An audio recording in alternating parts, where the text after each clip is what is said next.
بات کی، جنہوں نے میرے نبی کی اتباع کی، جو اسلام محمد کے ساتھ جڑ گئے، جو اسلام محمد کے ساتھ جڑ جاتے ہیں، اللہ انہیں کیا مقام دیتا ہے، اللہ انہیں کس قدر بلندیاں دیتا ہے، انہیں کتنا بلند مقام دیا۔ تاریخ کے اورات پڑھ کے دیکھیے، تاریخ کے اورات کھول کے دیکھیے، ابو بکر آتے ہیں، نبی کی اتباع کرتے ہیں، نبی کی پیروی کرتے ہیں، نبی کی سنت پر چلتے ہیں، صدیق اکبر بن جاتے ہیں، عمر آتے ہیں، نبی کی اتباع کرتے ہیں، پیروی کرتے ہیں، محبت کرتے ہیں، فاروق اعظم بن جاتے ہیں، اور اللہ ایسا مقام دیتا ہے زمین پر لب کھولتے ہیں، اللہ عرش قرآن بنا کے پھیر دیتا ہے۔ عثمان آتے ہیں، نبی کی اتباع کرتے ہیں، پیروی کرتے ہیں، ذوالفقار بن جاتے ہیں، علی آتے ہیں، نبی کی اتباع کرتے ہیں، پیروی کرتے ہیں، شیر خدا قدر قدار بن جاتے ہیں۔ معاویہ آتے ہیں، نبی کی اتباع کرتے ہیں، نبی کے نام کے ساتھ جڑ جاتے ہیں، اپنا تن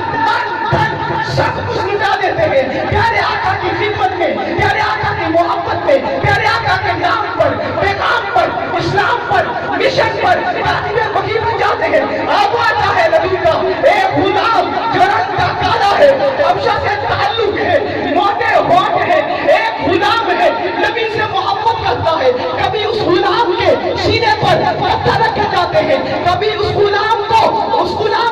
گرم ریت پہ لٹایا جاتا ہے، لیکن نبی کے نام کے ساتھ جڑ گیا، نبی کے مشن کے ساتھ جڑ گیا، نبی سے محبت کرنے والا بن گیا، نبی کی اطاعت کرنے والا بن گیا۔ پتھر اوپر سینے پر رکھے ہوئے سہ لیے، گرم ریت پہ لٹ کے سہ لیا، آقا کی محبت کو نہ چھوڑا، آقا کی اطاعت کو نہ چھوڑا۔ پھر اللہ نے مقام کیا دیا، اللہ نے مرتبہ کیا دیا، مؤذن رسول بنا دیا۔ جتنا زمین پہ ہے، جتنا مکے کی گلیوں میں ہے، قدموں کی آہٹ جنت میں سنائی دیتی ہے۔ اس لیے ہم کہتے ہیں اپنے نبی کے ساتھ جڑیے، ہم اپنے نبی کے ساتھ جڑیں گے، اللہ ہمیں